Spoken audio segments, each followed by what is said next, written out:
Twin star एग्जोर्सिस्ट के episode 1 के शुरुआत में हम लोग देखते हैं हमारे मेन कैरेक्टर रोकुरो और मादो को, जो कि काफी जख्मी है और अब उसके सामने उसके दोस्त भी मर चुके हैं। वो उन्हें बचाने के लिए कुछ भी नहीं कर पाया। वो उनसे माफी मांगने लगता है और कहता है कि मैं तो स्ट्रॉन्गेस्ट एग्जोर्सिस्ट बनने वाला था। जिसके बाद हम लोग देखते हैं कि कुछ टाइम बीत जाता है और पता लगता है कि ये वर्ल्ड तो पाप और केगारी से भरा हुआ है। अगले सीन में हम लोग डॉर्मिटरी को देखते हैं जहाँ पर एक गर्ल नहा रही होती है। उस गर्ल का नाम होता है बेनियो सामा। तभी एक ओल्ड लेडी बेनियो से कहती है तुम्हें रेडी हो जाना चाहिए क्योंकि तुम्हें टोक्यो जाना है। ये सुनकर बेनियो तैयार होने लगती है। वही ओल्ड लेडी बेनियो से कहती है लगता है तुम्हें उन्होंने एग्जॉर्सिस्ट के तौर पर तुम्हारी ग्रोथ देख ली है, इसलिए उन्होंने तुम्हें बुलाया है। लेकिन मुझे एक और चीज की चिंता है, एक और पर्सन को चूज किया गया है, शायद वो तुमसे भी ज्यादा स्ट्रॉन्ग है। ये सुनकर बेनियो कहती है क्या वो मुझसे भी स्ट्रॉन्ग है। और दूसरी तरफ हम लोग रोकुरो को देखते हैं जो कि एक गर्ल को प्रपोज कर रहा होता है, लेकिन वो गर्ल रोकुरो को काफी जल्दी रिजेक्ट कर देती है। कहती है तुम्हें कोई कमी नहीं है, लेकिन मुझे थोड़े मैच्योर लोग पसंद है। ये सुनकर रोकुरो रोने लगता है और वहां से जा रहा होता है, लेकिन वो एक और गर्ल से टकरा जाता है। वो गर्ल रोकुरो को पहले से जानती है और उसका नाम है ओटोमी मायूरा। और अब मायूरा रोकुरो से कहती है तुम कितनी बार रिजेक्ट हो गए, तुम्हारी बस की नहीं है। मैंने एक बुक में पढ़ा था कि प्यार किसी भी जिंदगी को बदल सकता है। इसके बाद रोकुरो मायूरा से पूछता है कि वैसे मेरे में क्या खासियत है, तुम्हें तो पता होगा।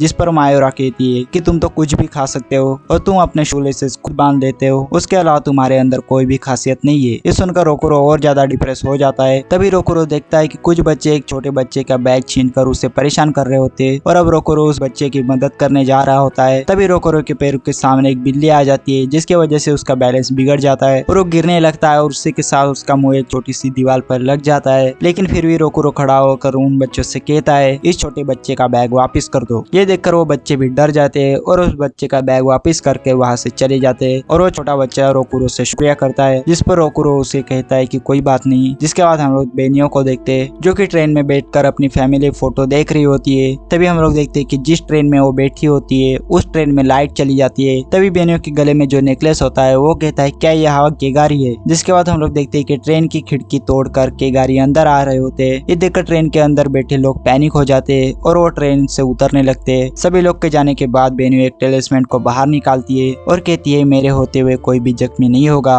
जिसके बाद वो एक मंत्र बोलकर मागोरा गेट को ओपन कर देती है, जिससे कि वो जगह पूरी तरह चेंज हो जाती है और अब सारे केगारी इस ट्रेन के अंदर आ जाते हैं। वहाँ पर बेनियो एक मास्क पहनकर रेडी हो जाती है उनसे लड़ने के लिए। इसके बाद अगले सीन में हम लोग को साइकाडेर्मेट्री में एक बुढ़ा आदमी दिखाया जाता है जिसका नाम जिसामा होता है। तभी वहाँ पर एक और बंदा आता है जिसका नाम रियोको होता है, जो कि जिसामा से कहता है क्या आपने मुझे बुलाया। तो जिसामा कहता है कि ये देखो कंपास काफी तेजी से रिएक्ट कर रहा है। तो रोइको कहता है इतने सारे केगारी। तो जिसामा कहता है कि इसी शहर में। तो अब वो रियोको से कहते हैं क्या तुम उन्हें मार सकते हो, जिसमें रियोको कहता है हाँ। जिसके बाद रियोको आत्सुशी और शिनोसुके के पास आता है और कहता है कि हमारे लिए काम आ गया है। जिसके बाद हम लोग देखते हैं कि वो लोग एग्जोर्सिस्ट के कपड़े पहन लेते हैं और वो वहाँ से जा रहे होते हैं कि वहाँ पर रोकुरो आ जाता है जो कि इसी डॉर्मेटरी में रहता है। तभी रियोको रोकुरो से कहता है तुम हमारे साथ आ रहे हो। ये सुनकर रोकुरो डर जाता है और कहता है कि मैं नहीं आ रहा हूँ। ये कहने के बाद वो वहाँ से भाग जाता है। ये देखकर आत्सुशी और शिनोसुके कहते हैं कि ये दोबारा भाग गया, ये हमेशा ऐसा करता है, आखिरकार ये यहाँ पर है क्यों। तो रियोको उन्हें बताता है कि यहाँ पर आने से 2 साल पहले रोकुरो काफी अच्छा एग्जोर्सिस्ट हुआ करता था जिसे सभी लोग रिस्पेक्ट करते थे। ये सुनकर शिनोसुके कहता है इसका मतलब उस समय रोकुरो 12 साल का था। और तब आत्सुशी रियोको से कहता है आखिरकार रोकुरो की ऐसी हालत क्यों है, उसने एक काम छोड़ क्यों दिया। तो रियोको उन्हें बताता है कि रोकुरो ने हिनात्सुकी ट्रेजेडी को सर्वाइव किया है। ये सुनकर आत्सुशी और शिनोसुके काफी शौक हो जाते हैं। और अगले सीन में हम लोग बेनियो को देखते हैं जो कि काफी सारे केगारी को मार रही होती है। तभी उसके सामने काफी बड़ा केगारी आ जाता है जो कि उसके ऊपर हमला कर देता है। वही उसके अटैक से बचने के लिए बेनियो अपने ऊपर काफी सारे एन्चांटमेंट लगा देती है। जिसके बाद रियल वर्ल्ड में हम लोग रोकुरो को देखते हैं जो कि एक ब्रिज पर खड़ा होता है। तभी उसको याद आता है कि कैसे उसके दोस्त उसके आंखों के सामने मारे गए। वो याद करके रोकुरो डर जाता है और कहता है कि मैं अब कभी भी एग्जोर्सिस्ट नहीं बनूंगा। इसके बाद हम लोग वापस बेनियो को देखते हैं जो कि केगारी के ऊपर रैशनल इमोलेशन का यूज करके उन्हें काफी आराम से मार देती है। लेकिन तभी बेनियो को काफी भूख लगने लगती है और अब वो बेहोश होकर नीचे गिर जाती है। जिसके बाद हम लोग रोकुरो को देखते हैं। रोकुरो आसमान में देखता है, उसे बेनियो दिखती है जो कि आसमान से नीचे गिर रही होती है, जो कि मागोरो से रियल वर्ल्ड में आ गई है। वो पानी में गिरने वाली होती है। तभी रोकुरो भी उसे पकड़ लेता है जिससे दोनों भी पानी में गिर जाते हैं। अगले सीन में वो लोग पानी से बाहर आ जाते हैं। वही बेनियो को देखकर रोकुरो काफी ज्यादा शर्माने लगता है और वही बेनियो रोकुरो को बिना कुछ बोले एक मैप दिखाती है। मैप देखकर रोकुरो कहता है ओके तुम्हें यहाँ पर जाना है, मैं तुम्हें रास्ता दिखाता हूँ। और अब वो वहाँ से जाने लगते हैं और रोकुरो कहता है कि तुम कहाँ से हो। तब बेनियो उसे कोई भी जवाब नहीं देती है। तब रोकुरो कहता है कि तुम बोल नहीं सकती, जिस पे बेनियो कहती है बातें करना मुझे अनोइंग लगता है। ये सुनकर रोकुरो चुपचाप आगे बढ़ने लगता है और आगे चलने के बाद रोकुरो ये भूल जाता है कि उसे कहाँ जाना है। तभी बेनियो रोकुरो को एक दुकान दिखाती है और कहती है कि भूख लगी है, जिसके बाद रोकुरो कहता है जाकर खरीद लो। सिग्मा मोमेंट भाई, ये मोमेंट सिग्मा है। तभी बेनियो कहती है कि कोई पैसे नहीं है मेरे पास। ये सुनकर रोकुरो उसे अपना वॉलेट दे देता है और कहता है कि एक ही चीज खरीदना। जिसके बाद हम लोग देखते हैं कि बेनियो काफी ज्यादा खाना खरीद लेती है। जिसके बाद रोकुरो गुस्सा होकर कहता है मैंने कहा था कि एक ही चीज खरीदना,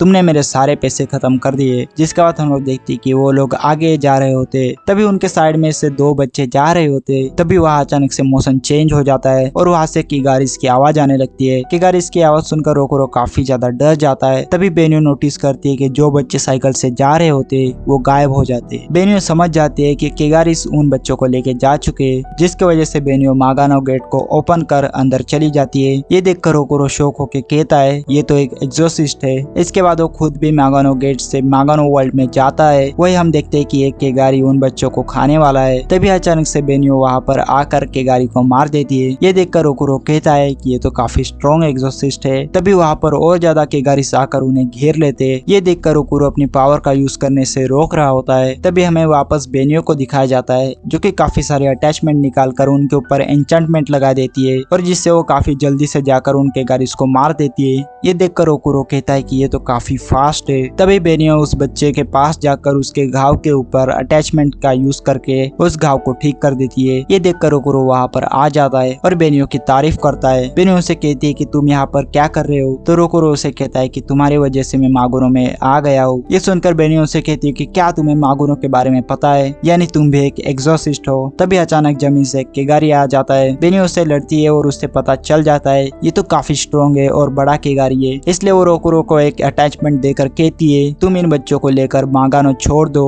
तो रोकुरो उसे कहता है कि तुम्हारा क्या होगा, तुम्हें भी जाना चाहिए। जिस पर बेनियो कहती कि मैं यहाँ से नहीं जा सकती क्योंकि मैं एक एग्जॉसिस्ट हूँ और मेरा सपना है कि मैं सारे केगारिस को खत्म कर दूंगी। ये सुनकर रोकुरो काफी शौक हो जाता है। वही बेनियो उस बड़े केगारी से लड़ने के लिए आगे आती है और उसे काफी खतरनाक हमले से अटैक करती है। इस अटैक से केगारी को कोई ज्यादा डैमेज नहीं होता, लेकिन बेनियो का मास्क टूट जाता है और बेनियो की सारी एन्चेंटमेंट भी खत्म हो जाती है। और फिर वो नोटिस करती है उसके पास अटैचमेंट भी खत्म हो गई है और केगारिस बेनियो के ऊपर हमला करने आ रहे होते। वहीं पर बेनियो के लड़ने की जरा भी हालत नहीं होती है। ये देखकर रोकुरो बेनियो के सामने आ जाता है और वो एक टेरिज्म निकाल लेता है। इसके बाद वो केगारिस से लड़ने के लिए आगे बढ़ता है। रोकुरो अपने दोस्तों को याद करने लगता है। फिर वो बेनियो की बात याद करके कहता है कि उसका भी ड्रीम था कि वो सारे केगारिस को मार देगा। ये बात याद करके वो अपनी पावर का यूज करता है, जिससे उसका हाथ ट्रांसफॉर्म हो जाता है कि मैं सारे पापों और केगारिस को खत्म कर दूंगा। ऐसा कहने के बाद वो अपने आर्म से केगारिस के ऊपर काफी जोर से हमला करता है और एक ही पंच में उसको खत्म कर देता है। ये देखकर बेनियो रोकुरो के पास आती है और कहती है कि मैंने ऐसी पावर कभी नहीं देखी। तो रोकुरो से कहता है कि ये मेरी कोई पावर नहीं है,